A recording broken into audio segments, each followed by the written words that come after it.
Well, you see it a lot because you got it on the spot. Welcome back. Welcome back. Hey.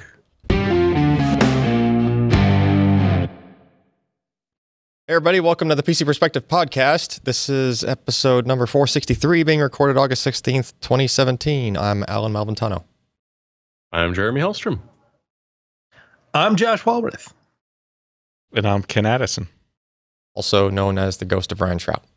People have to be tired of me at this point, right? I was on the podcast last week. I've been doing you're the on it more plays than Ryan is. This so is just too come much. on. No. He's he being Ryan is out of town on a small vacation with his smaller daughter. Well, his only daughter, but that's fine. Yeah. Well, no. He's got other smaller daughters. Don't tell Kelly. There's two of them. They're older. I know, Dogs are older. but they're not They're smaller. also smaller. They're not Come on, smaller. they're furry. I've been to his house. Those dogs almost tower over me. All right.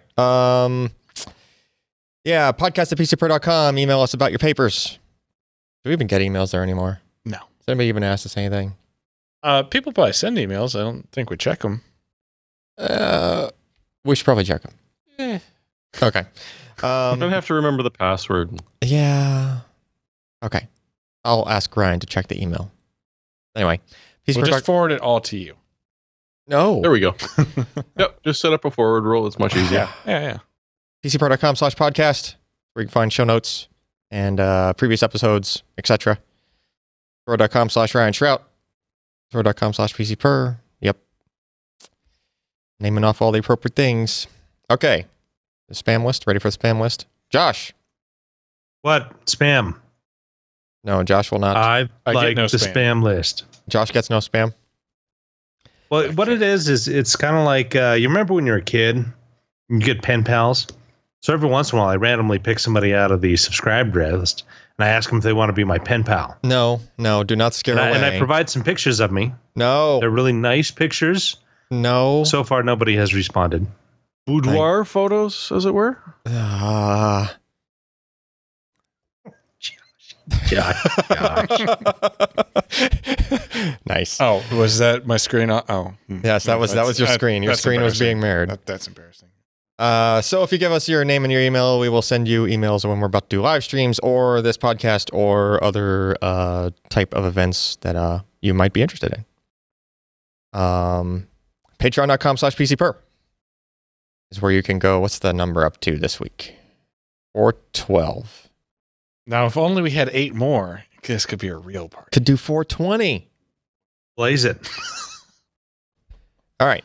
So patreon.com/PCPer is where you can go to contribute to our Patreon and, help us do the stuff with the stuff.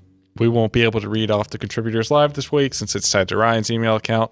But feel free to spam the crap out of him while he's enjoying himself down. Rest assured. Emmeline can learn some new words. He will read it.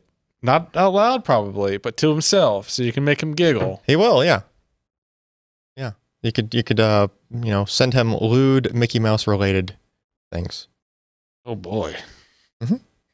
I'm just putting ideas in their head so that they can... Delving into a dark area of the internet. Yeah. Well, that dark area... I'm pretty sure we definitely get sued for. That dark area is going to go straight into Ryan's inbox now. So, there you go. Moving on. Ryan's been doing some PCPer mailbags. He did number 4 a couple of days ago. So that's up. It's a video. You can see me in the background here, enjoying life. Ken is slaving away, staring at a blank screen. Look at how much fun I have at work. Yeah, just staring. This is what benchmarking is. So if you've thought about a career in CPU or GPU reviews. Still there. Wearing headphones now because I got tired of listening to Ryan talk. Yeah. How that happens. Yeah. My pick of the week headphones last week. Oh. Yeah. I'm all about the frame rating on the left there. Yeah. That's fun to watch. Yeah. The reason it looks so crazy is because that display is only running at like 30 frames per second. I mean, it would always look crazy. So. But it looks even crazier. Yeah. Looks even more rainbow roady. This is when we censored out the Vega 64 liquid card that I left sitting on the desk while there was a camera running. I didn't want people... That wasn't the Vega. That's just what I'm going with. Yeah. I'm not actually going It's about the size of a Hitachi Magic Wand plugged in, and actually you forgot to leave. It was turned on. just running. Well, then Just you would have. idling. Yes. Then you would have heard it. Bouncing. It's idling. across the What is it? Like a gas engine? You start it and it just sits there. No, you and put a resistor on Yes, it. actually, and, you that know. would be how it would Be operate. careful on the Alan. choke. no, that would be how Josh's operates. With the pull handle and everything. No. All right. PCPer plays. What episode is that of it? Is it the second or the third? Fourth. PCPer plays? Yeah. Wow. Numero 4.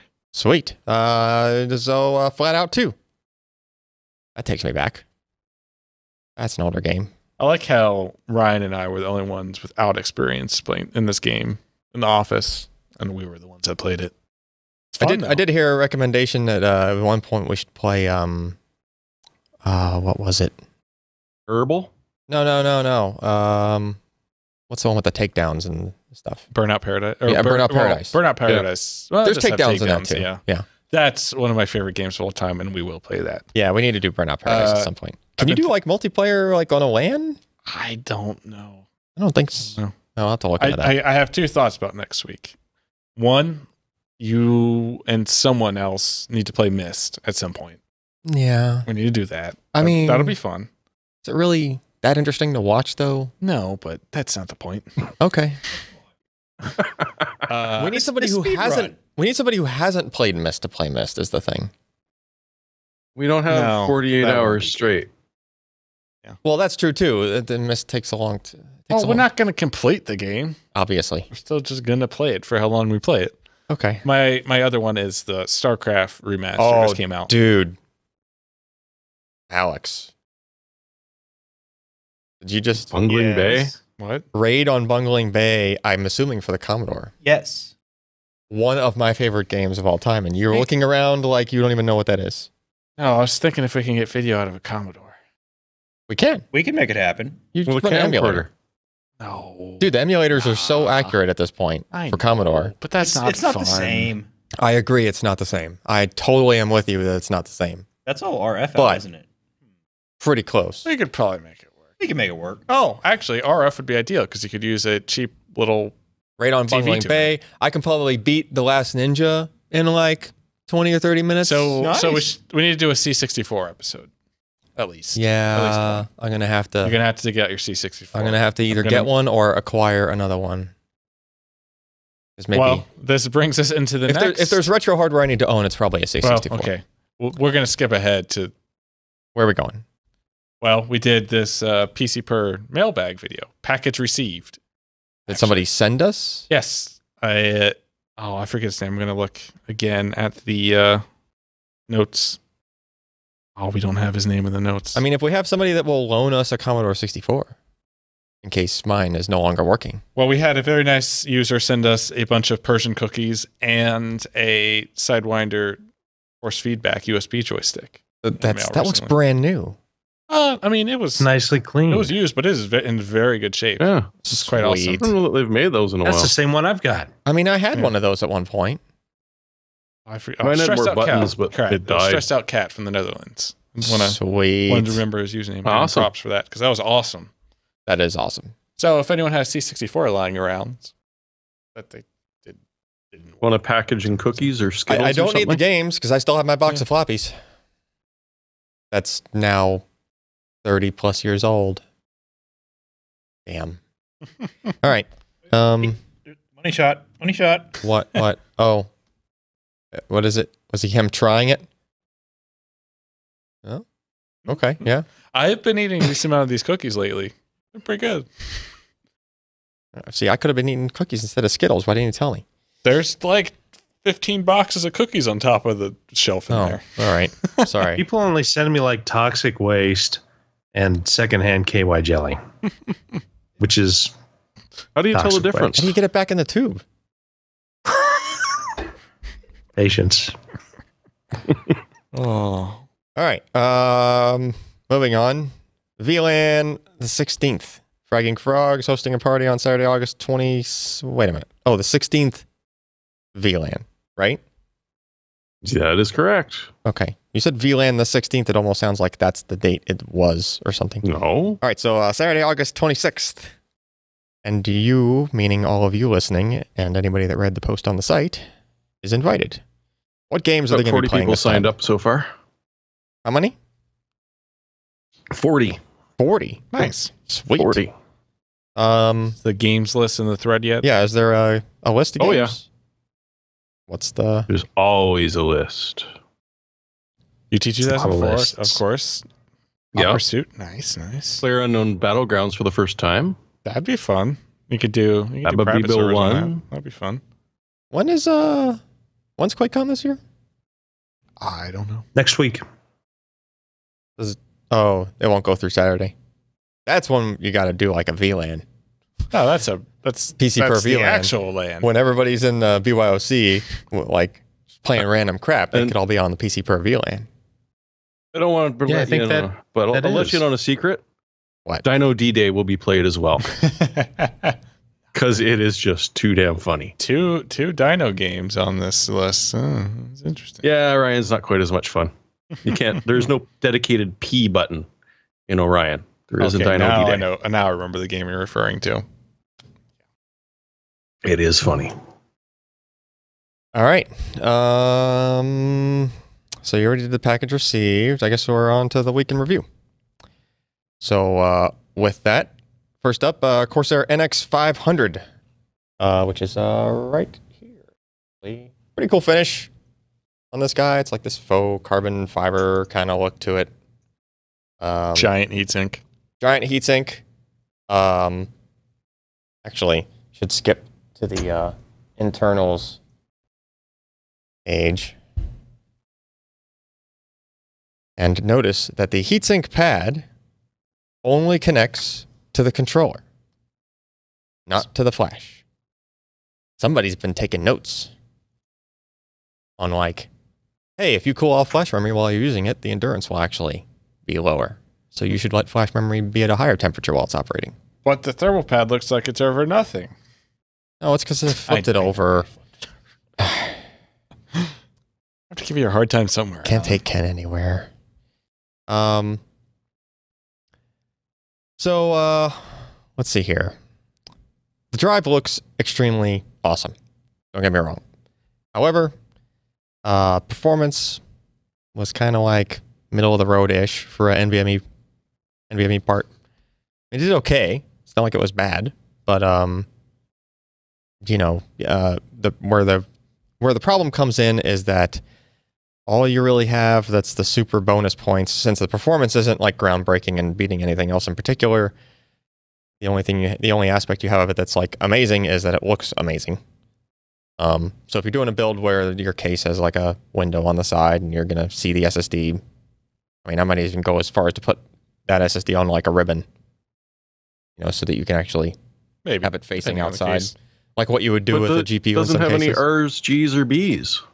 You can fix that. That's true, but you can have lighting hitting it or something, which will probably still look cool. Oh no, I like meant that with in a good way.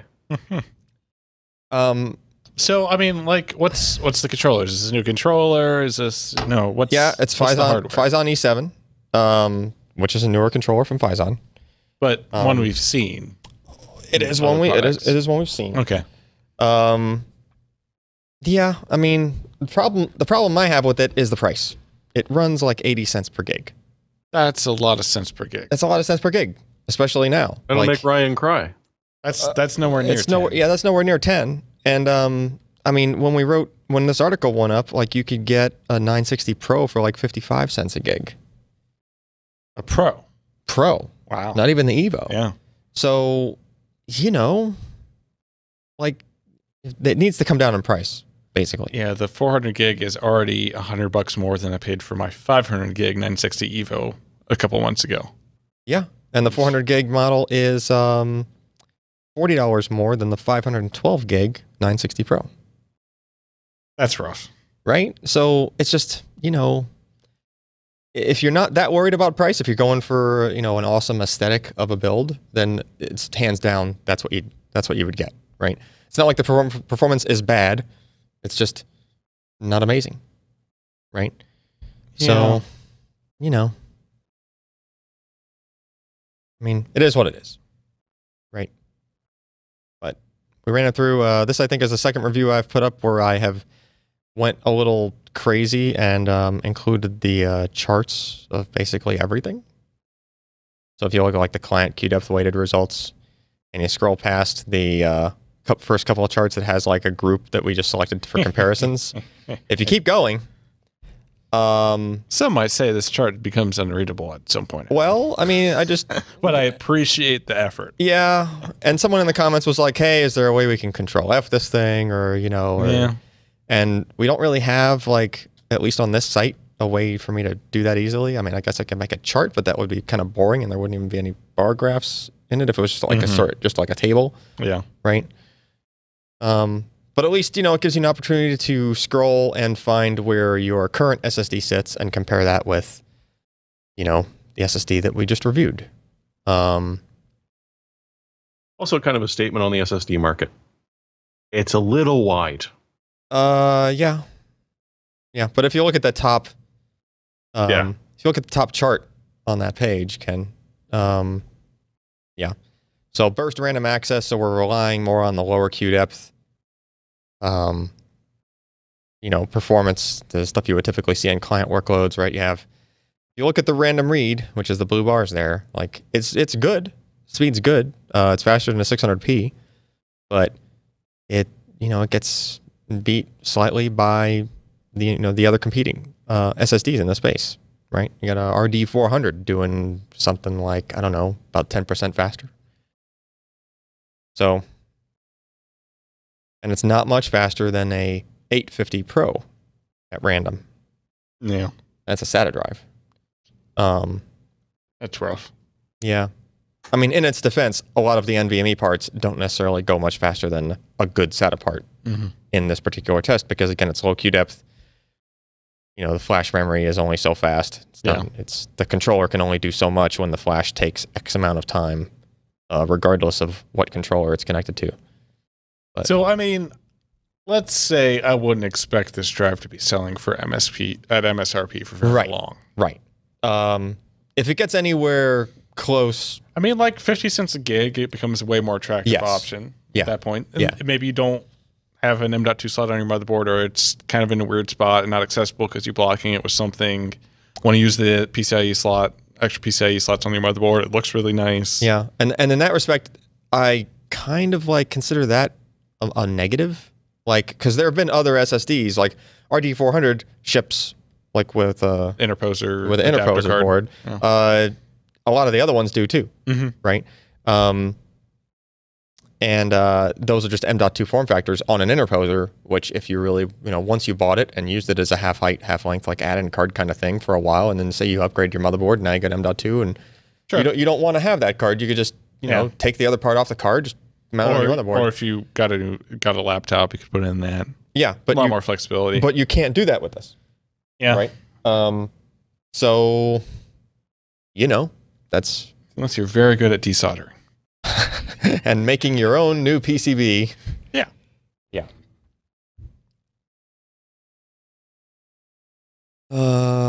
Yeah, but, I mean, I gave it a gold award because it's the coolest looking SSD that I've probably seen to date.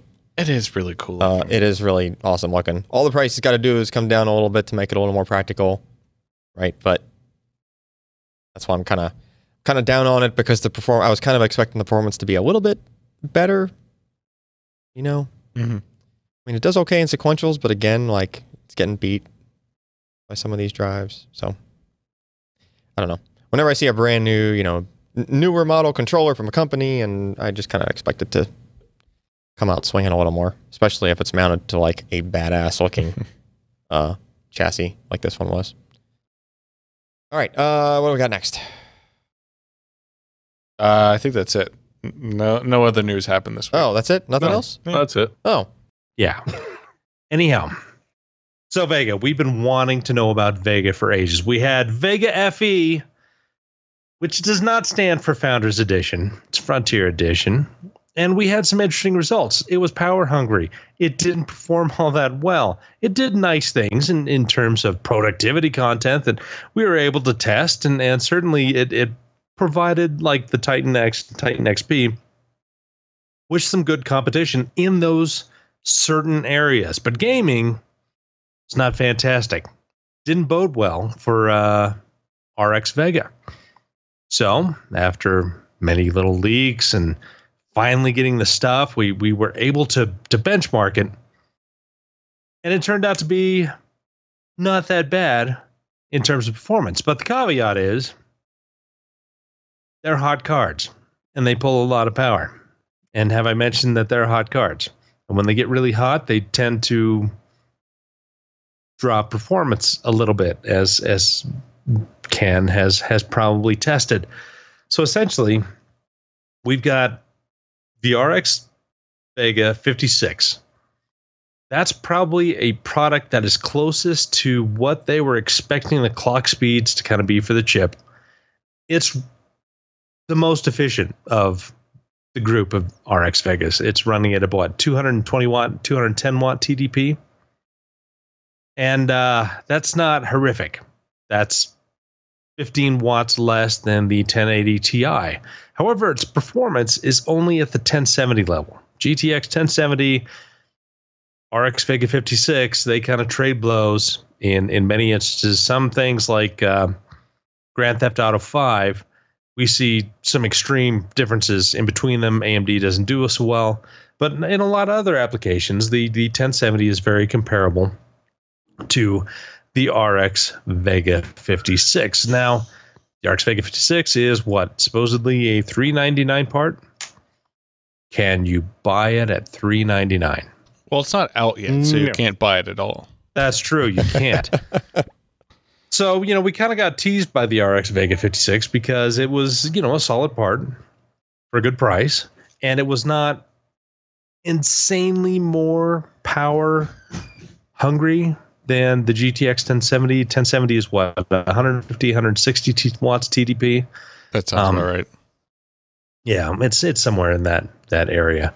And now remember, and I have to always say this when talking about TDPs is thermal dissipation, and it's not actually power draw. However, if you look at power draw, TDPs kind of are in the ballpark of what you would expect. So now we've got out of that way, we don't have to respond to 50 different YouTube comments about it.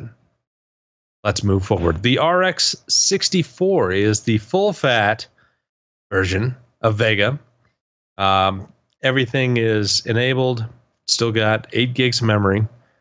It's kind of interesting that we've only got 8 gigs, so it's 2 stacks per group of HBM2, as compared to the 4 stacks that the Vega FE editions had, and 16 gigs. So we're already seeing a little, cost savings there. However, this is a $499 product that you cannot buy at this current time for $499. And there are some rumors that the $499 price was just going to be an introduction or an introductory price.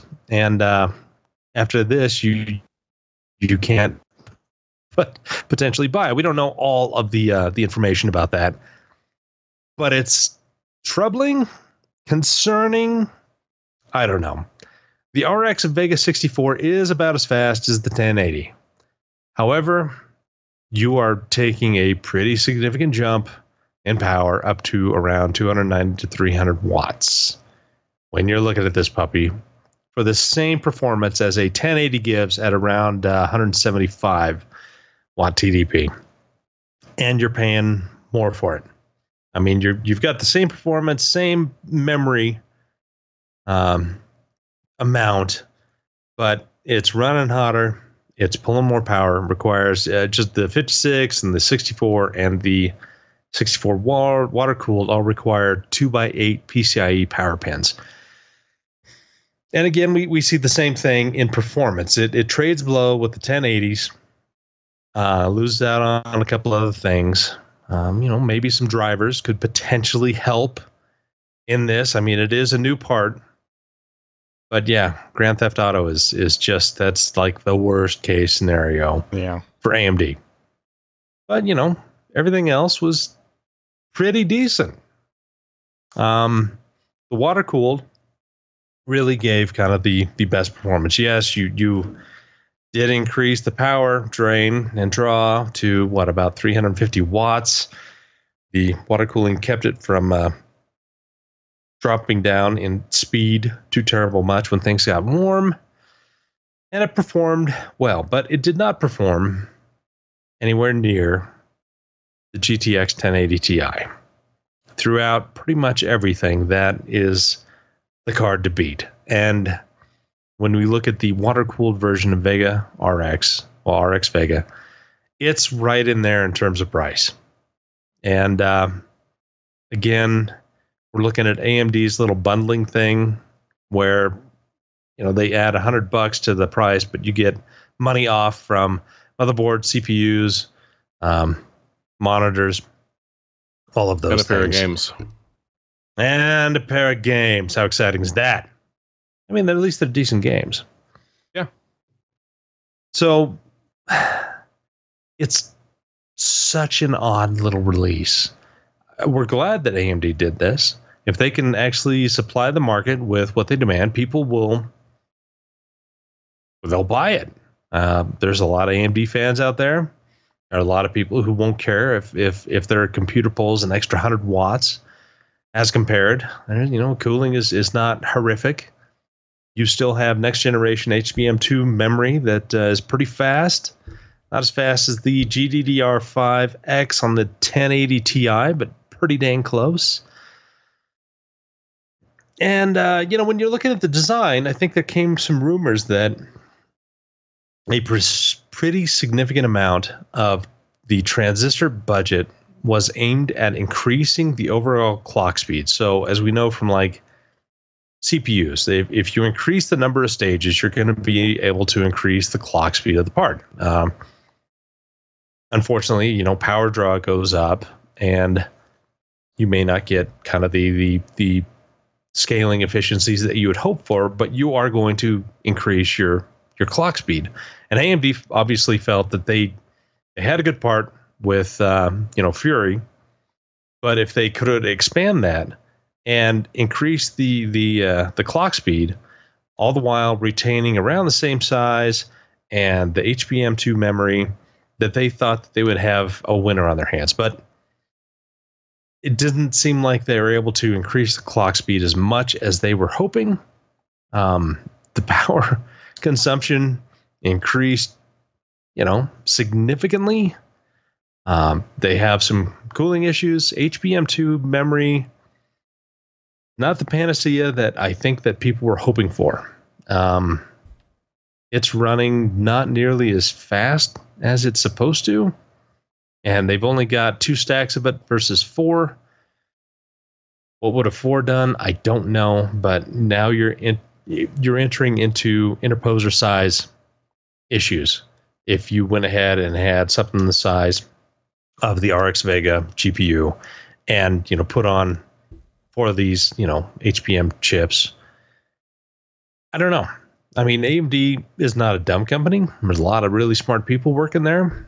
They've obviously taken a look at their products pretty severely and put out what they thought was the best combination of price, performance, and power consumption with what they had. And unfortunately, this is what they have. It's not perfect. It's not great. It's competitive in terms of performance with what NVIDIA has, but it's hard to compete in terms of power. And that's kind of where we're sitting. And AMD so far has not been able to satisfy demand of these products. Everything's pretty much sold out, or they're really priced high, or you've got to buy these rather extreme bundles to be able to get them in the first place.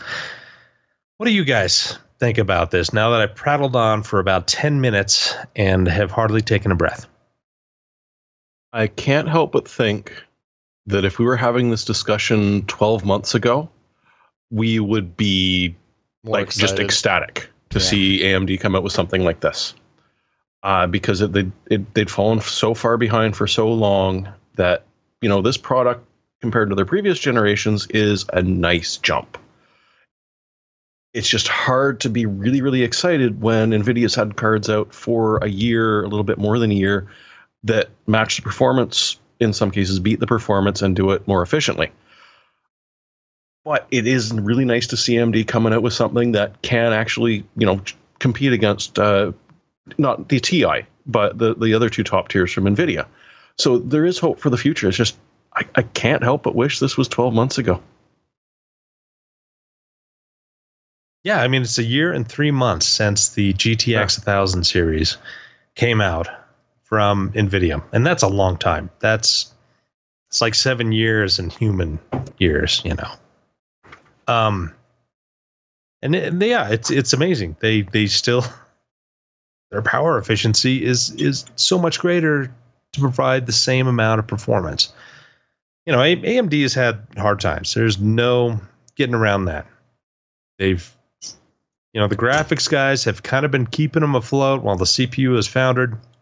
But I think that AMD probably did a lot of R&D and money development towards CPUs to get them competitive again, while the GPU side is just kind of trolling along. And they're keeping competitive, but not overwhelming the competition in any way, shape, or form. But now we have Ryzen. And I think that the more we see the Ryzen, the more improved and mature the motherboards and foundations are for these chips, the more popular they're becoming, because they offer a lot of threads for the money. They've got highly improved IPC. And now we've got Threadripper came out that pretty much everybody has given very, very high accolades. And now, hopefully, AMD can kind of start shunning some of that money and some of that development to the graphics side and getting them more up to speed to be competitive. Now, the other questions we have is this a design issue or is it a foundry issue? Because they're using Global Foundries 14 nanometer, LPP, I believe, low power Pro or something like that. It's the same, I believe, as what they use for Ryzen. Ryzen can go up to 4 gigahertz, but it can't really scale much higher than that. CPUs and GPUs, obviously very different in how they handle pipelines and threading and all that. And so you're looking at 1.6 gigahertz for, kind of the max speed of Vega, that to get there, they had to apply a lot of power to. And so I kind of wonder, how much is the process holding them back? Would they have been better off going with, say, Samsung, or would they have just bitten the bullet, made something a little bit smaller, but gone with TSMC, which apparently, because, and I'm kind of going into some ephemeral things here, their 16 nanometer FinFET technology is more based off of the geometry of their 20 nanometer parts, but with FinFET added. And so there's some discussion that their transistor switching performance, because you've kind of got some of these bigger structures that can handle a little bit more power, a little bit more efficiently, and with less leakage, even though it would cause a larger die size, the transistor performance and the efficiency is going to be a lot higher than what GlobalFoundries offers at 14 nanometer. So, we've got a lot of guesswork to go there. We'll probably never know. I don't think that AMD is ever going to, send a design that's synthesized for TSMC's 16 nanometer and seeing what they get. They'd probably be more interested in the upcoming 10 nanometer stuff, but then you got GlobalFoundries moving on to 7 nanometer, and it's just, what do you do? There's a lot of decisions to be made, and I'm not the one making them. But overall, let's close this up. Vega, competitive, hot, a little expensive right now, but at least they're competitive at the higher end. Anybody else? I think that sums it up pretty well. Yeah. It'd be nice if you could buy one, but I mean, it's not like also true shortages at a GPU launch or something that we haven't seen in the past, and then every GPU launch. And then when you can buy one, I'm not too hot on the whole, package deal thing that they're doing. But well, I mean, so that was probably to stop the miners from getting 100% of the cards. No, I get it. It's coming down to about 98% of the cards, but still, if you get it, You buy the package, you can actually get your hands on one, because it's an industry problem right now. It doesn't matter whether it's NVIDIA or AMD. The cards are not selling for their MSRP, and for the most part, you can't even find the damn things. Yeah, but the package deals that are the only ones in stock, the only Vega 64s in stock on Newegg, aren't how the Radeon package deal is supposed to work.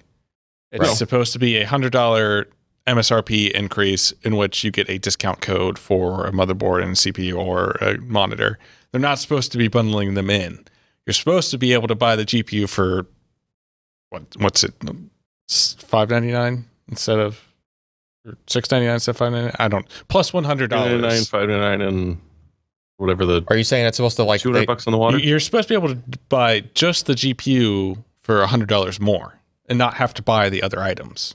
You get a discount code for the other items. Right. But the way Newegg is doing it is they're just bundling everything together so that the cheapest Vega 64 you can buy is $1,000 and also comes with the monitor.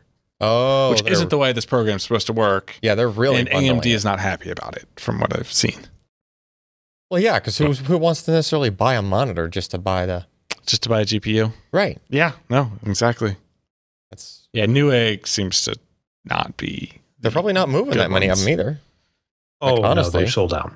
No, not the. I don't know if you can still get the bundles. I haven't looked today. You still got the bundles? I haven't looked today.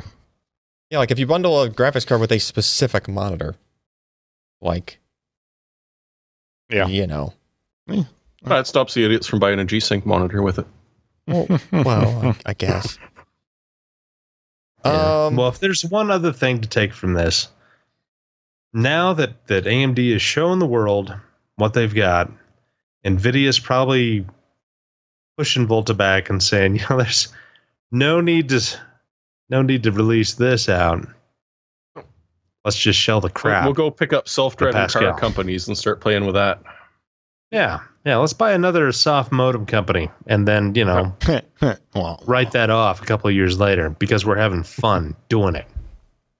Josh, was that a confirmed rumor that they are pushing NVIDIA's lineup back to next year?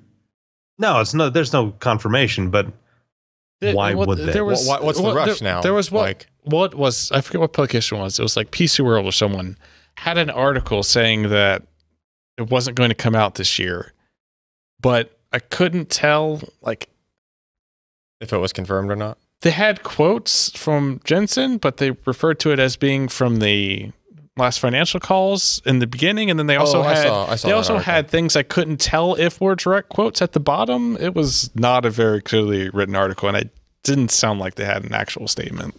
No, probably not. I don't know why. Yeah, I don't know why you would. Yeah, there's no reason that NVIDIA is they're gonna relax. I mean, they're not gonna lay on their laurels. Rest on them. They're gonna sell some GV100s.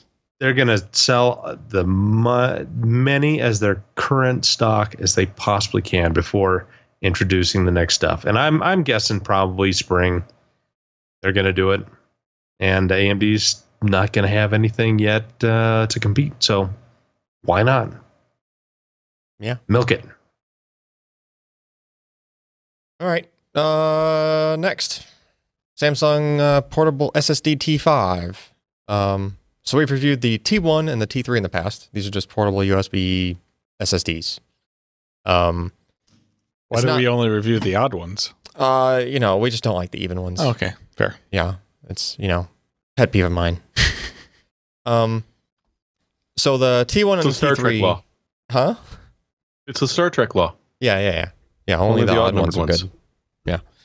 T1 and T3 were USB 3.0, or you could call them 3.1 Gen 1. Is that accurate? Kind of the same thing, 5 gigabit. It's not quite the same thing. It's just as far as the speed you get, it's the same thing. Yeah, okay. It's the improved encoding type on Gen 1 versus USB 3.0. Yeah. So, in theory, it's different. So those first two models were basically the same. Slight design changes. They went from thinner plastic housing to a slightly thicker aluminum housing when they went from the T1 to the T3.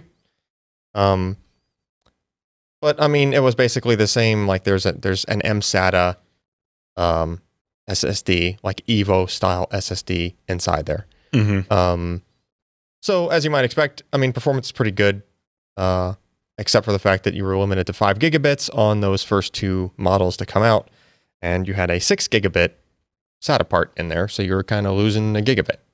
Yeah. So you weren't necessarily getting the full performance of it. T5 takes care of that. Has a newer version of the ASMedia chip in there. What is that model number? It was extremely hard to read off of the chip as well. It is the ASMedia ASM 235CM, which you can't even really find data sheets or anything out on yet. Like, it's the only mention of it is like on the overseas ASMedia site. They don't even have a listing on the English site yet. But basically, that's the USB 3.1 Gen 2, like client-side controller that's supposed to go with. There's another newer version of there's a second version of their host. Host controller that you were talking about it earlier this week to me. So those two kind of go hand in hand. This is just, the other end of that equation.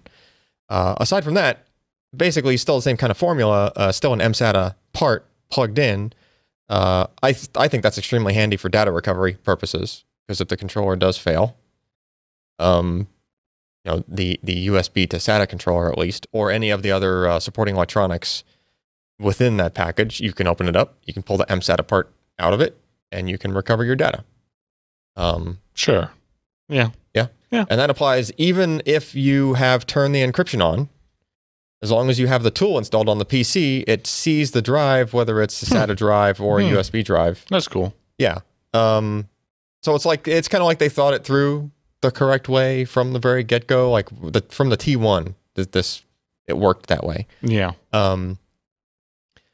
You can, of course, it comes with the encryption disabled, but there's a piece of software in the root of the drive. When you first plug it in, you can install it, and then you can enable the encryption if you want. I think the T1 came with the encryption enabled, and there were a bunch of people that griped about that. So the T3 and the T5 both just come as open drives, and then if you want to turn on encryption, you can. If it is encrypted and you plug the drive into a PC, you get it's kind of like a hidden partition. It's like a little tiny, few megabyte partition on the drive. I think if you scroll down a little bit, you'll see kind of what that looks like. There it is. That it has a setup for the application on it. Yeah, and it only has the installer. So there's 2 copies of the installer on this drive. There's 1 copy on that partition. There's another copy on the actual full partition for when it is decrypted. In other words, so regardless of which way what mode it's in, you can get to the application, right? There's a text file. This was kind of comical. There's a text file in the root directory of the encrypted partition that says, this is a read-only partition. You can edit that file. So not so much then. It kind of broke my brain for a split second there, but it's not a read-only partition. It's just that you can't really put anything on it because there's no extra room, or at least a tiny bit of extra room. But I would totally rename that file to please check here or something, or if you found this, like if found.txt or something, and then inside there put your contact info. Yeah, it's a pretty good idea.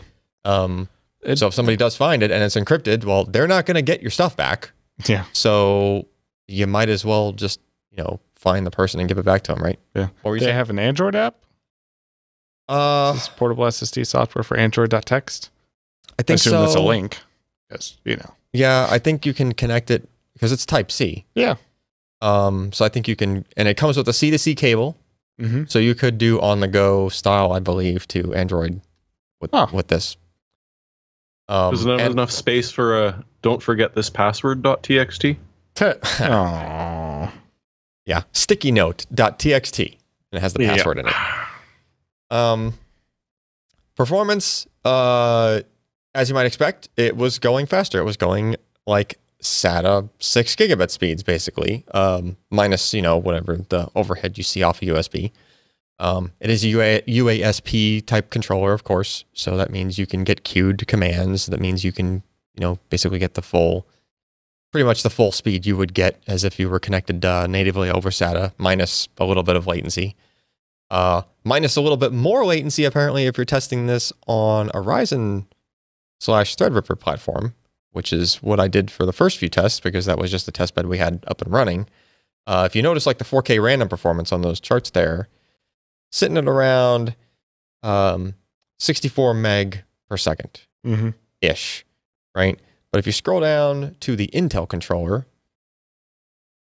Intel USB 3.0 controller, it's doing about twice that. It's like almost 120, 110 meg per second for 4K random. And that was with like a really, it's i5 440 or something. That's in just like the machine I used to write on and stuff. Right. Yeah. It's not exactly a barn burner. I mean, it's just, just this older, that was one of those budget systems that Ryan bought from Best Buy or something at one point, right?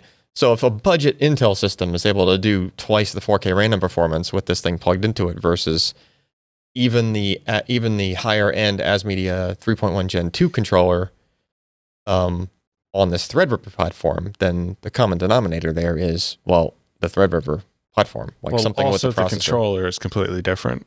True, but I tested the controller and the platform are completely different. Right, but I tested on the other controller as well on that platform. I tested on the 3.0 and the 3.1 controller. But it should have native USB 3.0 from the chipset, right? For Intel? No. For AMD. Oh, well, I didn't test on that controller. I didn't plug it into that one. Be interesting. I will say that the ASMedia USB 3.0 controller that we've tested in the past versus the Intel controller, 3.0 controller, didn't have that problem with the 4K random. So I wouldn't blame it on the ASMedia chip specifically. Yeah. So that kind of only leaves like, the rest of the platform, something about it. And it's not the first time we saw latency kind of impacting smaller transfer size random access, because when I did the storage testing on the original Ryzen review, we saw the same kind of thing. We saw latency percentile plot, basically the whole S curve just kind of shifted to the right some.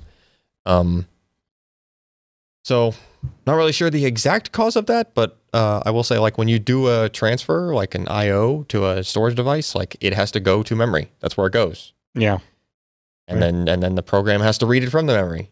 So, if you have any kind of memory latency thing going on there, and it's not really something you can optimize further, because it's about as optimized as you can get it already. It's not like a game that's doing thread-to-thread communications. It's just read 4K, put it, when you tell the kernel to read it, it just sticks it in memory, and then it tells the application that it's ready. Yeah. So something about that is slower on Ryzen/Threadripper compared to Intel platforms. Anyway, pricing was cheaper than the NX 500. Weird, huh? Still not good enough.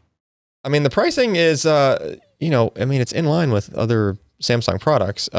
This product might be a little bit cheaper to make for Samsung because it's using the newer 64 layer, the version 4 V-NAND. 64 layer. However, even though when Samsung announced that they were like, hey, we can fit 512 gigabit per die on this, well, these dies are only 256 gigabit dies. Oh, really? Yeah. Huh. Well, it's more economical to make those because the dies are smaller. You could fit more on a wafer. You don't have to worry about the edges or bad, a defect has half of the impact, right? So that just seems to be the way that they're mass producing it, basically. That goes for a lot of vendors, like even the Intel, the IMFT, like 3D stuff. They'll make it in a smaller size, but they'll just stack them higher or just put more dies. Yeah. It also kind of makes up if you only have one package for 250 gigs and you have some, like, if you can get it down that low, you have some room to play with. Yeah. You don't really need the density. Yeah, and Samsung stacks them, like they'll stack them 8 high. Yeah. In a package. The what was it? The 500 gig version only had 2 packages. Yeah. On the M.dot or the MSATA style thing. So that's 250 gig per package, right? 2 terabyte model, which we also tested, basically similar performance to the 500 gig. So that's gonna be obviously more dies, you know, and more packages on top of that. Yeah, that's cool. You know, 40 cents a gig across the board until you get to the bottom capacity, which is a little bit higher, 52 cents a gig. Because you're all the way down to like $130. So once you know, it would be $100, but it's kind of like when you get that low in price, you're paying $30 just for like the nifty anodized aluminum housing and all the other snazzy stuff. It is nice from a build perspective. It's a really nice build. You know, it's very similar to the T3. Now it's all aluminum, doesn't have a little black cap at the end like the T3 did. You know, I mean, nice drives. I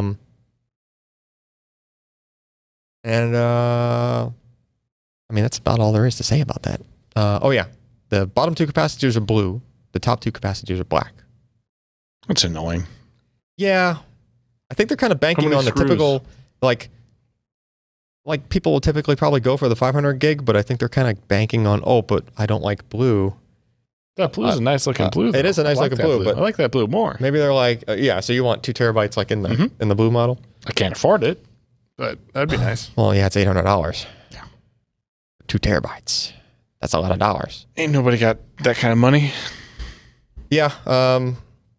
So when it comes to an external drive, like if you need to carry a bunch of stuff with you, like I tend to not trust just the little tiny thumb drives that, you know, kind of have cheesy controllers and you don't necessarily know how good the flash is going to be because it's just some kind of budget, you know, really cheap, you know, really cheap thumb drive. On the flip side, I wouldn't want to put one of these through the wash. Like I wouldn't expect it. I wouldn't expect these to work if they went through the wash, if they were accidentally left in your pocket. But performance is really speedy. You know, just don't wash it. Yeah. Yeah. What do we got next? Something that might cost a little more than $800 at the high end. These cost a little bit more than $800 on the high end. So we got 3 different posts from Flash Memory Summit. There would have been more, but the kind of place kind of caught on fire. Literally like while I was there. Is that interesting? It was on fire. That's what the kids are saying now, right? The Flash Memory was on fire. So it was kind of annoying because this is the first Flash Memory Summit that I was speaking at. So I, you know, show up. There seems to be a common link here. Yeah, I show up, I get ready to like, you know, okay, let's go to the room and figure it out. And like none of the rooms are open because there was a fire at like 2 in the morning, like the morning of when I was supposed to do my talk. And like the whole place was still shut down. And apparently like the, you know, big expo hall, like it's a pretty large expo hall for, you know, Santa Clara Convention Center. And apparently this booth was like right in the middle of the expo hall, or at least where the fire was. It was between 2 booths. It was like the InnoDisk booth and like the SanDisk booth. SanDisk ironically makes a hard drive called the Fire CUDA. Just thought I would bring that up. But again, it had nothing to do with either company. Supposedly, it was just something in the electrical fire providing power to the booths. Were they using Vega? I don't think so. So apparently it burned for a while, long enough to set off some of the fire extinguisher things like in the ceiling, which in that expo hall were probably like 50 feet up. Get a bit of a wide. So it basically rained into the middle of the expo hall. Yeah. For, as far as I understand it, 3 hours before they could get the water shut off. Oh, shit. Which meant that nobody was allowed in.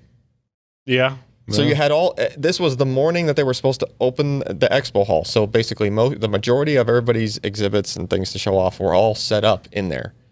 And the floor was drenched and the electrical runs through the floor of that expo hall. So basically the fire marshal shut it down. Nobody's allowed to go in.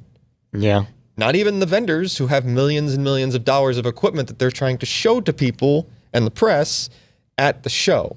Yeah. Meaning that they couldn't even go in and take their stuff out. It turns out that they're not impervious to electrocution either. Right. But, you know, rubber boots or something and just get a guy to just grab a bunch of stuff and give it to companies or something. But so basically the stuff was all locked up. Nobody could see it.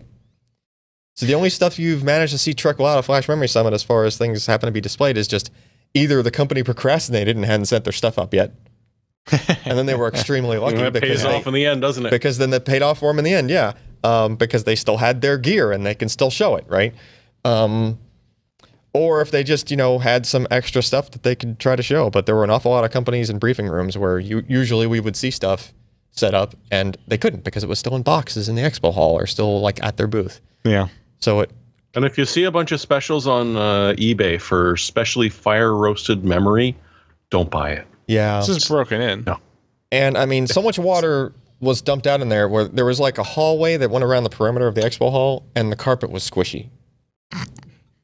Like, so there must have been a lot of gallons of water. How many millions of dollars? Like, they not only the equipment, so the equipment itself. Undermine mentioned in the chat, like, that's an insurance nightmare. How do you even begin to settle that? I don't know. But, well, the fortunate part is that the water sprinklers only directly above that booth turned on. Yeah. Right. So there was like different zones, right? So the only one that's a good system. The only one that went was just limited to directly above. Yeah. You know, the InnoDisk / SanDisk, or not SanDisk, sorry, Seagate. I mean, I'm sure Seagate's equipment probably got pretty wet. Likely, it was sitting like right there. I the InnoDisk stuff basically burned to the ground. It was basically just like, yeah, done. But you know, they were kind of again like in the center of the area with other stuff around them, like that did not get water poured on them. Anything that was at ground level probably was, you know, fair game to the. I'm sure there was probably Alan, water. This is fascinating, utterly. What? I'd like to hear about the Micron 9200. Okay, fine. All right, Micron 9200 enterprise SSD. So we tested the 9100 series, and it kind of beat the pants off of Intel's enterprise offerings. The 9100, though, was still using planar NAND memory. It wasn't using the newer 3D stuff. So 9200 series basically is just a transition to 3D NAND. Most of the specs are very similar, if not identical. You know, I mean, you're talking like slight increases in a couple places, but, you know, nothing groundbreaking there, except for the fact that they now have a by 8 in the half height, half length form factor. So they're doubling the throughput that the controller is able to speak to the host. That doesn't necessarily mean you completely double the specs because, again, you know, you still have only so much flash and the controller can only go so fast internally. But it does increase your your possible IOs per second to 900,000, which is a slight increase over the 800,000-ish, and we actually saw that on 9100 as well. I mean, I think that one did like 700 or 800,000 IOPS. Throughput goes up to 5.5 gig per second now on the by 8. That's a lot of gigabytes. That's a lot of gigabytes per second? Not a lot of time. It's true. Yeah. That's really cool. Yeah, so they're just, I'm more happy to see them going with a by 8 interface. Yeah, absolutely. Than just the move to 3D. The move to 3D, granted, is going to make it more cost effective for them to produce these things in the future. That's all good and fine, but yeah, enterprise parts, I really, if you're going to put a something other than a U.2 into your system and you're going to put the actual card in there, you should probably let it use by 8, if not even more. So yeah, I'm all for it. Let's use as much bandwidth as we can take advantage of. Yeah, basically. These are really pricey to the point where I don't even think they had prices in their press release. I mean, it doesn't sound like if you have to ask that your company can't afford them. I mean, the flash itself, you're realizing you're paying cost per gig, but you're paying cost per gig with drives that are very over provisioned. Right? So there's just excessive amounts of extra flash on these things in order to help keep your random access, like your random writes, high. Because you're just spreading it over more flash. So we'll probably look at those in the near future, but not yet. Next up, Samsung. So they announced a few things at their keynote. They talked about V-NAND and how, hey, look, we expect V-NAND to go all the way up to like version 10. So probably for 5 more Flash Memory Summits, we're going to hear about whatever their next iteration of their Flash thing is related with stacking, 3D NAND. And again, these were the first guys to really come out and start it in the first place with the whole V-NAND thing. I think they kind of cheated this time a little bit because their quote-unquote V5, so V4 was 64 layer, right? V5, they're not saying it's any more layers. They're saying, oh, we're just making it 4 bits per cell. So yeah, it's kind of cheating, in my opinion. Like, I was kind of expecting more layers, since it's pretty much been more layers each time that they've done another version. But it does bring what they're claiming their die capacity to 1 terabit per die. So it's 128 gig on a single die. And realize Samsung stacks these as high as 16 in the package. Like this 2.5 inch, 128 terabyte 128 SSD. terabyte, 2.5 inch form factor SSD. Yeah. That's a Dagwood sandwich in a drive. I would like one of those, please. 128 terabytes in. Now, granted, that's not like a 7mm. Okay, that's going to be like, I think, the 10.5 or the 12mm kind of package there. You know, I think I've got room in my case, and I actually think I can fit it in. I actually think that's also like a SAS style connection too. I don't even think that's. I'll buy a RAID card. It's fine. Yeah. You just put 8 of those in an array, right? I need like an NVMe cable to go to this thing. Well, I mean, they'll probably make one that's like a U.2, I would imagine. But their previous ones that they've done in high capacities have been like SAS style. Think how long did it take to fill even at 12 gig SAS? Yeah, take you a while, even if it was dual channel. I mean, which they are, but. Okay. Anyway, so I've got to ask this, Alan. When you went to visit Intel at this thing, did they take out their ruler and start wrapping your knuckles? Hold on, we're not there yet. There's other stuff. There's other Samsung stuff. Damn. Everyone's inventing a form factor. Okay, so Samsung is well, we're not even at the form factor yet. So Samsung has this thing that they call Z-NAND, which is supposed to be their counterpart to Intel or to 3D Crosspoint, Intel/Micron, right? Even though we haven't really seen it in a lot of stuff, they're already on the second generation of it, which is interesting. And second generation of it for them means that they're at multi-level cell now. But that's a kind of a flash term. Oh, they got the X, the Y's, and the Z's. But it's not supposed to be. It's kind of flash. Is this phase change? No. So it's low latency flash. Yeah. So it can be multi-cell. Sure, it can be. Yeah. Did they have cells going into the 4th dimension on this? No. Okay. That's too bad. Z-NAND is yeah. Z-NAND. Moving right along. Until I see that in like some legit products, then, whatever. Next generation small form factor, which is ironic because M.2 was next generation form factor, which was later renamed to M.2. Mm-hmm. Next generation small form factor is actually larger and wider than M.2. So I don't know how small really. Yeah, anyway. So NGSFF is a new form factor. It's basically a wider version of a M.2 110mm, which is the longest you'd probably see on an M.2. If you've seen those motherboards that had that extra post that seemed longer. Which a lot don't have. But usually they're 22 millimeters wide and 80 millimeters long for your normal M.2. This is 110 millimeters long. I think it's 50 millimeters wide, if I'm looking at that slide correctly. It's hard to read the number. Looks like 30. Is it 30? Might be 30. Yeah, it looks like they're cramming it as much as they can into a 1U. 30.5. Yeah, 30 and a half. Yeah, so the idea is you can lay these on their side and slide them, kind of standing up on their edge into a 1U chassis and get a whole bunch of storage in there. And granted, they're only going 110 millimeters deep. It leaves more room for them. No, it's not the depth. Yeah, I know. It's the motion of the IOPS. Yeah. So going they're latent and fast. Going to 30 millimeters wide lets them lay the packages side by side and have 2 rows of packages on them. Yep. Storage. And the whole idea is... Do you need any lubrication to get all 30 of those packages in a 1U?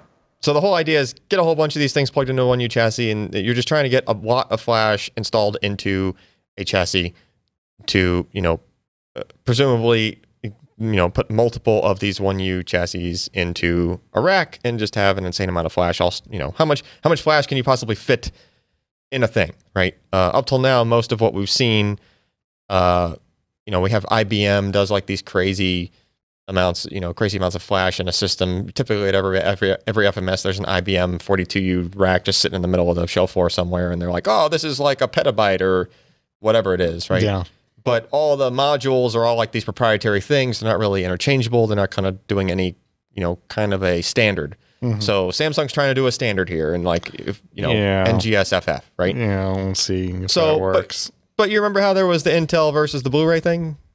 Intel versus Blu-ray? HD DVD versus Bluray. I mixed my Microsoft. I got my peanut butter in your Joe. Whoa. You got your grape and his 7-Up. All right, so we might as well just skip to the roller thing. So there is another standard called EDSFF, Enterprise and Data Center. Boy, that's erectile dysfunction. Not erectile dysfunction. It's definitely not. It definitely doesn't have erectile dysfunction. This one's a bit of a stiffy. It's also called the ruler. It's not exactly a foot, but what the hell? What are we doing here? Because it just looks like a ruler.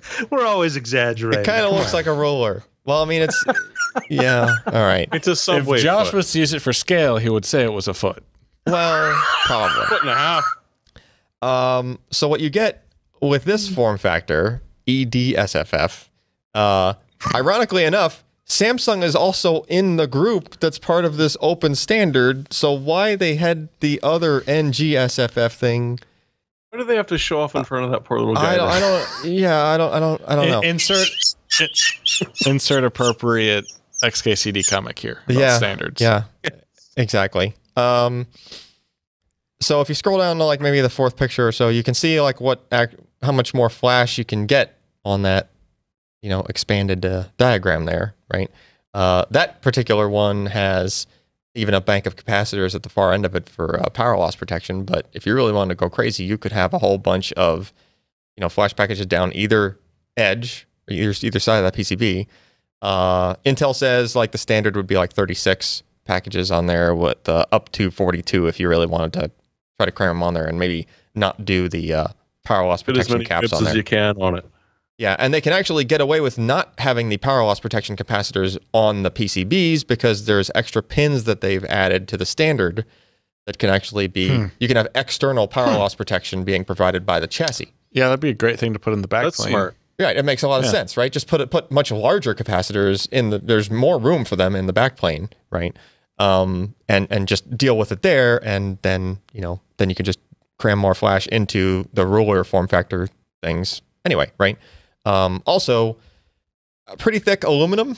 At least one of the I looked at one of these in person. It's kind of thin aluminum all around 3 edges of it, but then the 4th edge is a little bit, maybe another millimeter or 2 thicker. So really good heat dissipation is the point, right? You're trying to get heat. Intel compared this to how much heat do you end up getting off of like one of their U.2 drives.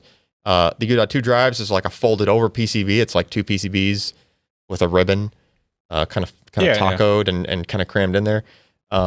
So basically, you can get away with 50 from in Intel's testing. No, Josh, no. Intel's testing 55% less airflow can cool the same parts just installed in the ruler form factor. So would that be the ruler 36? It kind of doesn't matter because the bulk of the heat's coming off the controller. Oh no, it really matters if it's ruler 36 or not. Oh well. So is the airflow around? Someone will get parts? that eventually. Yeah, the airflow is down through the parts. It's no. It's around them. Okay. Yeah, the ruler itself is just it's totally enclosed, and just the air, the heat conducts through the aluminum to the outer shell of it, and then, there's just air flowing past them. You just don't need very large air channels, right? Because you don't need that much airflow. Makes sense. And another reason that they're showing this on that thermal efficient design thing, they're showing their newer version of their enterprise part, which is what is that? P4500 and P4600, which are going to be just like their older 3700 series, right? Which was a half height, half length, or a U.2. The newer version of those is designed to be used in either the U.2 or the half height, half length, or the ruler. So all that same hardware that you see on a half length, you just rearrange all the stuff and you stretch it out, and it just goes onto the ruler, which is handy, right? From a design perspective, and from you don't have to re-engineer your product other than just to changing the layout, right? Yeah. You know, all the software will work if it was designed to run with the 4500 series, you know, an interface with smart data or any of that other stuff. It's all electrically the same. Firmware is roughly the same, except for just, you know, the tweaks for the power loss protection changes and like the extra pin or whatever, right? So cool. And they're claiming within next year at some point, they will fit a petabyte into a 1 year. For 10 cents a gigabyte? Wow, that's cheap. No. Well, Ryan's not here, so probably like 100 cents a gigabyte at least. It probably wouldn't be that bad. So this enterprise, mate. Intel's enterprise parts are actually kind of cost effective. Yeah, okay. You know, like they'll go for like around $1, but sometimes lower. And I imagine if you're kind of buying in bulk, if you're going to do a petabyte, you might get a little bit of a volume discount. I get a discount. You know, so this makes the Samsung one look stupid. Yep. Like, why? Yeah, I did think their comparison was really shady there. They comparing it to 1 petabyte and a 42U. They're only using 2 terabyte hard drives. Who the hell uses 2 terabyte hard drives anymore in an enterprise? You can't even buy 2 terabyte hard drives anymore. I thought that was kind of but I get the comparison they're trying to make between like old generation, like you could do this in 2010 or whatever. Yeah. But but you know, just the idea is just, you know, really high density, and you know, enterprise wants higher density and, you know, still be able to cool the things, which you can with this form factor. It'll work. So, you know, it is what it is. Farewell, U.2. You were never really a thing. Yeah, you know, I wouldn't count on like a desktop enthusiast case to come out with like a roller slot in it. Although I think that would be really cool. It would be. But I mean, it's not like consumer SSDs are U.2 anyways. So, like U.2 is only really in the enterprise. Intel would really want you to buy a U.2. Like they make the 750s. Yeah, but who would buy a 750 these days? I know, and they even make an adapter that goes from M.2 to U.2, so you can use it in a, you know, they're really pushing hard. I don't know, but it makes sense to have something that is still like a drive to go in these cases that have drive bays, but yeah, I'm with you. But anyway, you know, just higher density anywhere for flash is good because it means there's going to be more of it being produced, and then, you know, Ryan's wish might eventually be fulfilled one day. Yeah, okay. We need a poll on when that's going to happen. I think we've already done that multiple times. 2024. It's usually by the end of the year. Really? Yeah, by the end of the year. It's not going to be, not by the end of this year. Yeah, but we said that last year too, so it's fine. But I didn't say that last year. So? That means I was right. I did modify it slightly. Hold on to that, Al. I said hold on to that 10 to 19 cents counts. Oh, as 10 cents. So 1x per gig. 10 cent class per gig. And that's complicated. Like when Intel launched 2x nanometer flash. Yeah, exactly. Yeah. And we did see a 19 cent SSD last year, like a refurb. So we won. Okay. I mean, if you find a used SSD on eBay for 10 cents a gig, it's not going to count. There, an aside, but I've seen people on like Reddit and YouTube and stuff talking about buying quote unquote broken like 840 EVOs off of eBay because there was a bug. The firmware? No, there was a bug where they were just completely dropped from the system and not present. And there's a special routine you have to go through where you like plug it in and unplug it a certain amount of times in a certain sequence, and it comes back to life and you firmware update it and it works. So people have been buying like 250 gig SSDs for like $10 on eBay that are quote unquote broken. That are recoverable. Yeah. Sweet. Then you probably get to see what their data is too after you do that. Yeah. Probably. All right. Next up. EK Threadripper Supremacy EVO water blocks. Hey, you know, Threadripper sounds like a thing that needs a larger water block. Do you like big blocks? Oh, it does. I cannot lie. What? Look at the size. No, I'm never going to finish that for you. Anyway. They're huge. Yeah, those pretty big water blocks. Yeah. There was the original cold plate for most of them versus Supremacy. Yep. 52 grooves. 52. Think of the shipping costs. Pickup. Yeah, you're paying for the weight. It's a rather large block. That every time I see that plastic one, I think back to Maury's review where he managed to crack the threads. Yeah. Of the clear acrylic. Well, that wasn't. I don't think that was an K block. Yeah, it was. It's acetal. Okay. Acetal. I'm just saying. I hear people say acetal all the time, and it bothers me. Well, that would be how Jeremy. But it's Jeremy, so it doesn't matter. It was me. Yeah. Just got to get that one. He knows it's pronounced acetal. Does acetal have any cache? Yeah, he chooses to pronounce it the other way with the cache. So that's good. Water blocks. Yeah, they're going to be pre-ordering tomorrow. Okay. Well, you can pre-order them now, but they'll ship on Friday. Oh, yeah, but still, people are getting their Threadrippers in, and that's awesome. Yeah, it was a pretty hard launch by AMD, and it's great. That almost looks like it's available. That almost looks like it's the same size cap as the other. It is. So it's a bigger cold plate. So they're still interchangeable. Like you could, if you had, like. I wouldn't suggest doing that. Yeah, no, they might not be because I don't think it's been drilled properly to mount it that way. Okay. Yeah, and the innuendos just keep rolling on. Yeah. And on. As another aside, I'm just full of them this week, not actual content. I was at Micro Center over the weekend, and they had Threadripper processors, but they were sold out of X399 motherboards, which is just depressing. That sucks. Yeah, you saw the retail packaging, that nice foam box sitting there and behind the glass case, and just couldn't do anything with it. At least the box looks good. I bet you if you'd bought a Vega, you could have got one. Yeah, maybe. That package deal, yo. Are you a little tired, Alan? Yeah. Are you getting a little musty-eyed? Musty? Maybe you should move it along. Is that a thing?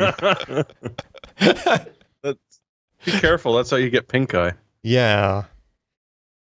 All right. Next up.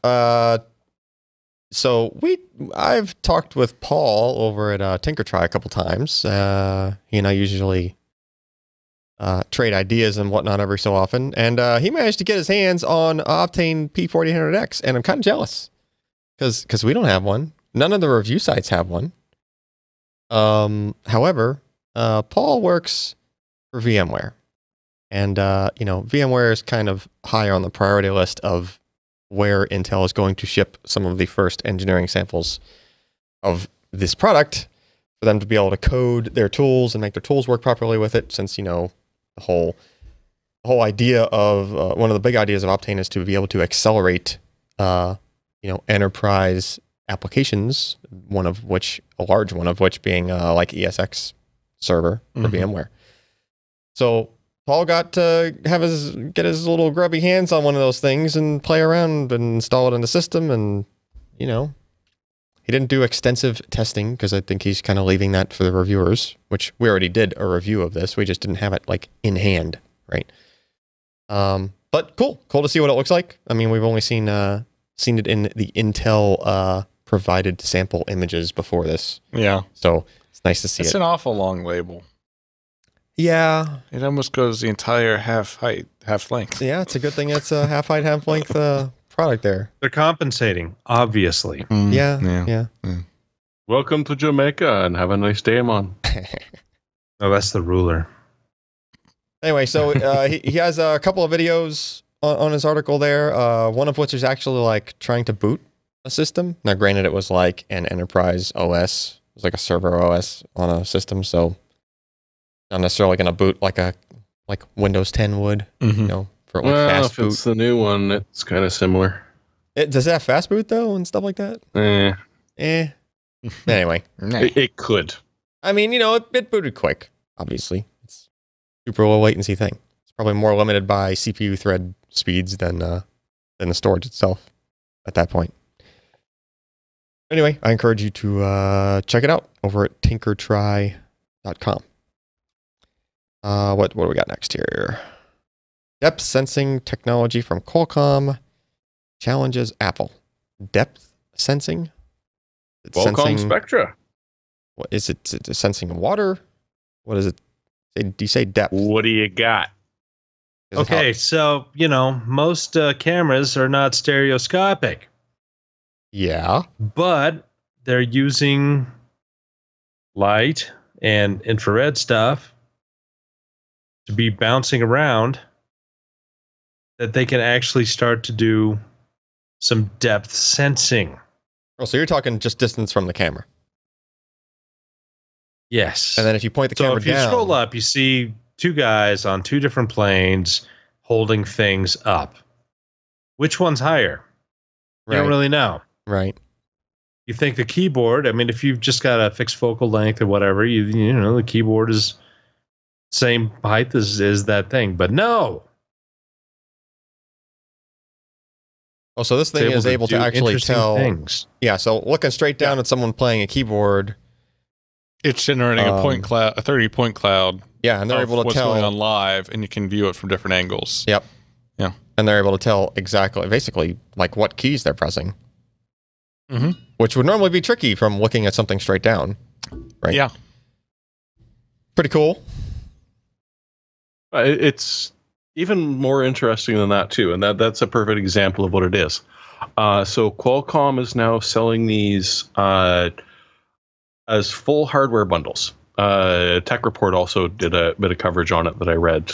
And so essentially, Qualcomm has set up different sensor bundles, be it a 3-sensor with just entry-level passive depth sensing, to the triple one you just showed, which is active depth sensing. And it bundles with firmware and software. So they'll give this to someone who's retailing cameras or a cell phone. And instead of them having to buy the sensors, figure out how the hell to work them together, get them to work with their operating system, Qualcomm's Spectra program is going to be a full-on, here you go, here's the hardware, here's the firmware, here's the software to run it, go nuts. Yeah. But now you don't have to spend that time working on it. Huh. So it's not just hardware, and the hardware is pretty neat too, but it's also a full program of they're handing a complete package off that works. Well, that'll certainly help with adoption. Yeah. Yeah. Because if you got to develop it yourself for this thing to even make it work, like that's really daunting. Yeah. While having the image sensor processor is an important part, everything else is an important part as well. Mm-hmm. Yeah. To getting into being an actual product. Cool.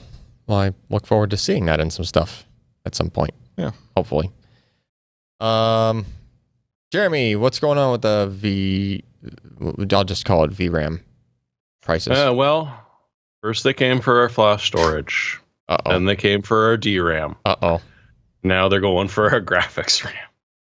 It's the market is changing so that a lot of the companies have realized people upgrade their cell phones a lot quicker than they do their computers, and the turnover on it is a little more lucrative. So first we saw flash memory being shifted off of SSDs and the prices going up early in this year, April, May or so. Then we saw NAND prices starting to spike last month. Well, from what we've been seeing, and the DigiTimes article doesn't get deeply into it, unfortunately, but last month, the prices from all three of the major vendors, Micron, Samsung, and SK Hynix, rather, jumped 30%, just short of 31% actually in price. And it's expected to be worse next month. So it's a good thing that, AMD and NVIDIA have launched their cards now and hopefully have some in production already, because margins are going to be a little bit worse over the next couple of months. I mean, GPU availability has been great recently, so, this shouldn't be too big of an issue, right? It won't hike that price. Nah. Here's the bad thing. No, it'll be the next generation. They constantly scale down their memory production to keep prices higher. It's not an issue to actually raise production for these guys. They're underutilizing their fabs somehow. But yeah, it's frustrating because we all like cheap memory. However, companies don't like to produce cheap memory. Yeah, it's trouble. That'd be kind of a losing proposition. Yeah. What we got next? Where is the next article? Lian Li's new PCQ39 tempered glass Mini-ITX case. How awesome this looks. That does look pretty awesome. It is pretty sexy. That's pretty wide. Well, I mean, it's not super wide. Mini-ITX cases tend to be a little bit wider than they are. Oh no, it's wider because it's got a reservoir in it. Wait, it does? What? Tip, you might say. So you're looking at it right there, the bottom one. That's where you put your reservoir and your PSU. It's totally separated from the side where your motherboard and everything goes on. Yeah. Okay. So it's like the Corsair Carbide Air 240, which is the case I use, which is a micro ATX chassis. Yeah. And they also have the full-size ATX one. It's the 540. And the Q37 was similar to this as well. Yeah. So I really like the compartmentalization between the side where you have all your drives and your power supply, and you can just kind of put all the excess cables back there, not necessarily have to worry about zip ties, still make it look pretty clean. Yeah. And yeah, that case just looks awesome. Yeah. Like it's a newer look from Lian Li. Like they've kind of started to actually get beyond their classic more simple aluminum look. They're usually like some nice detail. Don't get me wrong, they're nice like brushed black aluminum cases, but that's usually they're just like very monolithic kind of like. Yeah, and I still like that design. It's just nice to see them do some more stuff. Yeah. Yeah, it's pretty awesome. And tempered glass, man, how could you live without it? I mean, yeah. All right. Well, I guess that's it for the news items. Oh, finally. Picks of the week. My hemorrhoids are killing me. I need laser treatment. Laser surgery. Can I bring my SSDs with me? So you can have them? Yes. Ryan's not here, so no pick for Ryan. It's probably Mickey Mouse. Jeremy just didn't put one in, so Jeremy. Oh well, you cut my name out. Yes, because you're incapable of typing your name in that field. Because you know it should be there. Look, he's just pumping Josh over. Jeremy Josh. He's put it in slowly yet surely. We're just waiting for him to type. Yeah, there he goes. He's looking. He's looking. Oh no, this is not a link because I'm going to be a little bit mean here, so I'm not going to link directly. So talk about it. What is it? Caveat emptor. I was going to provide a caveat. That's not it. I was going to provide a scathing review of what was Steam Crate and became Uber Crate. Because I did a 12-month subscription for them, and every month I got 10 games. I have not installed a single damn one of them because they're all crap and some were free to play. So I was going to say, if this was something that you saw on a special, I really strongly suggest that you don't do it. But apparently, I didn't read the contract properly, and they feel that they're allowed to auto-renew my subscription without notifying me, and my Outlook reminder to say, tell them to go Intercourse a Penguin, was a day late, and they've already charged me for another 12 months of crap games. Well, I mean, can't you, charge back that thing? I am working on it, because as some internet lawyers may remember, there was a case a few weeks ago about in the States about how overseas companies can't say, yeah, you can't. We are an overseas company and we don't like dealing with your legal system, so you have to submit to ours. And it turned out that's not a thing. Same remains true in Canada. So if I've got the time, and I think I'm going to make the time, I'm going to fight this. Yeah, but it's as simple as you didn't authorize that additional charge. So he did. No, Visa said, well, if you'd never dealt with them before, we would be glad to do that. But if you have dealt with them before, you have to work it out with the vendor. Yeah. I mean, I am going to do. Yeah, he did authorize it when he signed up to reoccur to run. Technically, they're just assholes. Yes, Although entertainingly, I signed up for Steam Crate. I did not sign up for Uber Crate, and that was not actually in the Steam Crate guidelines that I had downloaded. So this should be entertaining. Long story short, buyer beware, and if you got any dealings with Uber Crate at this point, and you're even slightly dissatisfied with them, I would reach out to them immediately to cancel all and every subscription you have. Yep.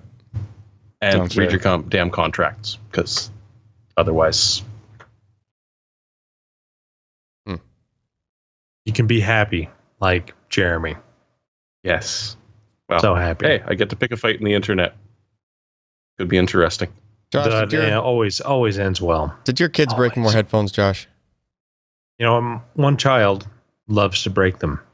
And after like two fairly expensive ones that I gave him, I've now resorted to this. Amazon has their Amazon Basics. And the headphones are one of the things. They may not sound tremendous, but they're $11 a pop. And they have audio. They fit him, and they'll at least last a year. They make sound. Hopefully. All right. Kids are hard.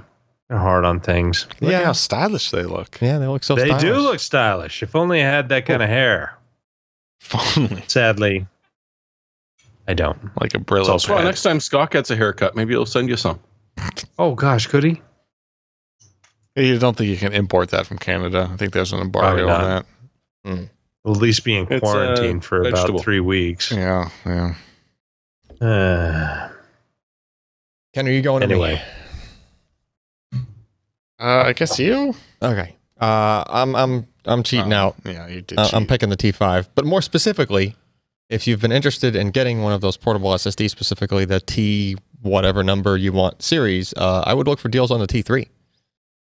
Yeah. With the T5 out, you're going to have the T3 selling for, potentially going on sale. People just trying to clear out stock. Let's look here. Not Amazon. And T3. T5s are a bit strong. T3s are better. I mean, so how much is that? It's not being sold new from Amazon. So, well, look around elsewhere. Yeah, that actually means that. Yeah, they should be mostly out of the channel. If someone has them left over, they're probably looking to fire sale. Yep. So you might see some fire sales and some T3s. T3 is still a good drive. It's basically a 850 EVO M SATA inside of a housing. I mean, heck, even if you got an old system with an M SATA slot that you wanted to put a decent SSD into, you can get one of these. Yeah. Make sure the encryption is turned off, bust it open, and just put that drive in the computer. It'll just work like an M SATA SSD. Although you can get an 850 EVO M SATA for $178. I mean, if you found a really good deal, you might do that. But yeah, worth considering. What you got, Ken? Well, I know Jeremy has picked this in the past, but I finally got one. You've been talking about buying one of these, like, for almost a year, I think. It's been a long time. It's been at least all of this year. Ken's always telling me, hey, there's a sale on the... Oh, hey, look, the pre-orders are like 6 months out on these. Yeah. So it's been, oh, man, the lead time's down to 12 weeks. Yeah. Oh, now it's down to 8 weeks. Yeah. Oh, it's like 4 weeks now. Uh-huh. Maybe a shorter one. Yep. However, I knew my need for instant gratification wouldn't allow me to order something and then wait 4 weeks to get in the mail. Even just 4 weeks. Yes, but now you don't have to do that anymore. The original Prusa i3 Mark IIs 3D printer is now in stock and shipping, at least for the kits. I think the assembled 3D printers might have like a week lead time at this point. No, it looks like they're caught up on those in too. Stock too. Yes, they have finally caught up. Yes, so I actually recently bought one of these printers used, which I got a decent deal on, so I don't feel too bad about. But it is the closest you're going to get to plug and play for 3D printing. Yeah. I've had a lot of experience with 3D printers at this point, and even worked at a 3D printer software company. Yes. And granted, I did have, well, I know a lot of things about 3D printing, but getting this up and running was pretty dang simple. Using their software, I wouldn't use anything else, so just use their software, their version of Slicer for this printer. And it does a lot of auto leveling and calibration, so it just kind of can adjust itself if you build it to sort of a wrong specification.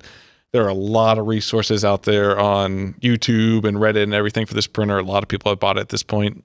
It's very well supported.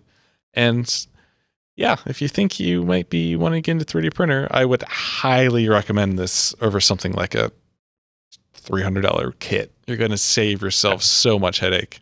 Yep. And I've been printing like crazy. Tray? Sorry? Is there a heated tray on this one? I can't remember. The bed, yeah. Well, you replaced, you replaced the film on yours or the... Yeah, that's just because it was used. There's like a... How much is that to replace the... Oh, I mean, it was like $15 or something like that. The consumables are very few and far between on this stuff. So what's the print area on that? I think it's close to 200 millimeters squared. Cubed? Or That's cubed. decent. Yeah, cubed, not squared. I keep making that mistake. Yeah, so it's 250 by 210 by 200 centimeters cubed. That's cool. Yeah. So it's pretty big. You can start to get a lot of interesting stuff. I know people print like a lot of cosplay stuff on this, like helmets and armor, which you still have to print in separate pieces and bond it together. But yeah. I remember what I liked about this one was it didn't care pretty much at all what filament you used. It'd support it. Yeah, I've thrown a couple of types at it so far in the week or so that I've had it, and it's been a trooper for just about anything that I've done. Well, I'd imagine since it's like a fairly standard kind of build, then like set of hardware that's now very common, that everybody's figured out the settings for. Yeah, and their slicer software has a lot of those settings pre-made that'll get you at least started. Like they have PLA and ABS and PET settings that you could start from and tweak there, but I haven't really had to do any tweaking. In their software, they have their own slicer? Mm-hmm. Well, they've forked an open source slicer and added a whole bunch of features, and it's fantastic. It's really nice. Yeah. So So you've gone from benchmarking for stress relief after the 3D printing to 3D printing for stress relief after the benchmarking. Yeah, that sounds about right. Yeah. So if anyone wants to see any 3D printing content, then I guess let me know what you want to see, because I got a 3D printer now I need to justify the purchase. Yeah. So there you go. Make whistles. All right. Cool. Anybody got anything before we No, get it over with. All right. Put us out of our misery. PCPer.com/podcast and Twitter.com/RyanStrout and Twitter.com/PCPer. And with that, I'm Alan Mamatano. I'm Jeremy Hellstrom. I'm Josh Walrath. And I'm Ken Addison. Good night, guys. Thanks for listening. If you enjoyed this content, consider supporting in-depth technical content by contributing at patreon.com/PCPer.